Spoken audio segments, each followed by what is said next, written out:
بسم الله الرحمن الرحيم الحمد لله وحده والصلاة والسلام على من لا نبي بعده وبعد قافين أنتو أكيدتو كما إبا في شنتم زكاة إسر التجرو مالي ولما قالتو أمتكو تهوس أمل لما تهوس كما رتي بالريدي دميشاني كما لما رتي شنتم كما أفور الرتي إبتكو أكسمت حسابا دي دميشاني bakka dhibbaa fi shantamii akkasit dhabe. Gaafii itti aantu akka jettu hijaabaa fi niqaabni waajiba moo sunna? Yaa gabriitti rabbii gaafii akkanaatun heddummaatti bakka irraa dhuftu tana rabbuma tokkochaa beeka. Namni waggaa walit dhufe khabiir dajjaalii fi bakka adda addaa irraa oduu funaanee khawaarijaa jira, warra takfiiraa jira, warreen gara salafiyal jadiid warra ifin ji'u jira. شياطين ميقا جرا غرتي اسلام امتنا خيس تناب جتا وان دليل ربي لفخاي حديث القران الديبا قف بردا حجابني تدراتي اي نيوت اجج حجابتي ارات انت لمسلمه تكفو لخي بنتي بك دلغا خيس ديمتين ما وجي نياتي دغون غندخين غوستين لميتين وجي قران وجي بريتي mana tokko gurfaa takka fudhattee saalaa keessa walit dhuftanii fuula keessan firraa baddanii wajji nyaachuun haraam calla. Kanuma hijaaba dhabuun si gala. Kanaaf jecha satiriin hijaabaa waajibi. Waajiba rabbal izzaan isinirra kaaye. Kun immaas takaa keessaniif rabbiin isin qaaleeyse satirii firraa fuudhuun ifirra kisheessina. Gaafin itti aantu akka jettu obbaliitiin teenya takka. Gaafa masgida mooxaa gargaarsa ni hidhee ture ammoo achi boodaan hoggaasa yeroo san keessatti uma harkaan qabu hoggaan angartee waa harkadhe hulaan cufamte naan jedhanii garuutu immoo achi garagalii karaa gartee hafiltanitti gargaarsifadhu achitti gargaarsa dursi naan jedhanii akkamiin godha. Yaa obbalii hulaan kheyriidha hulaan kheyrii bana hulaan kheyriidha waan gan qabtu.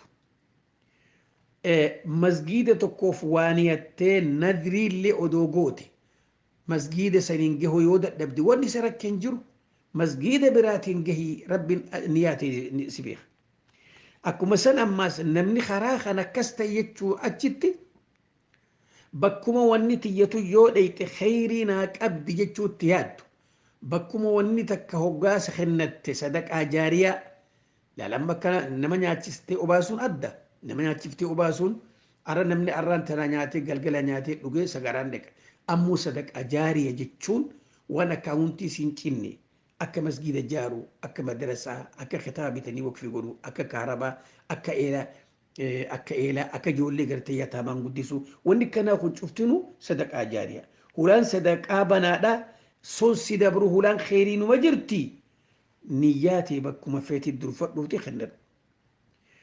قافل إنت أنتو أكيدتو تندي ركون قرتي قافي نموت قرتي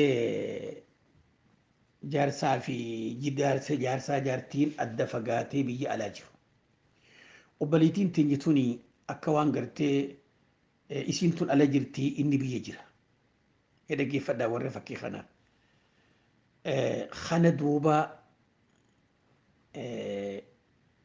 gurbaa kanaan haalli isaanii oduma wajjin haasofnu haalli keenya wal didee eegani wal godhanne amata sadii mee khasaaraa dhageeffadha. Kanaafin nama kanaan gartee gaa haalli isaa kun nan gammachiifne nayyi hijeen nayyi hudide. Abbaan kiyya duuba akkaan firnarraan hiine karaa qaadii fi kana dhaqee taabaanaa nama dhibdeen itti jirtu. Akkamitti waan kanarraa if qulqulleessuu danda'a takka jette. تلمي ساجت وانا ما جاء بسيسو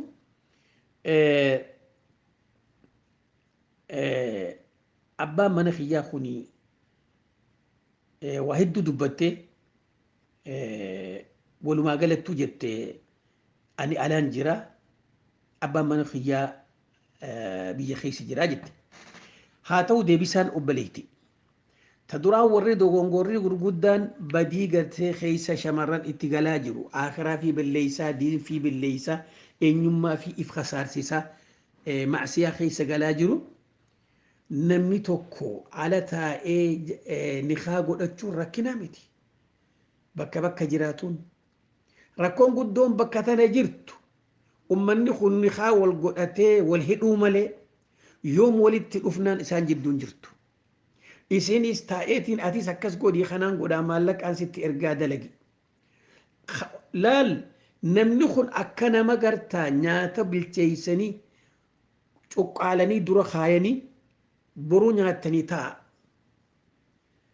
Arra walumaa galattu warreen akkanaa cufti fashalaat deemaa jiran. Jiruun isaanii diigamaa jirti. Namtichi kun amma gaafa waan isiin tuni ala jirtii maaltu eegama shakkii eegala.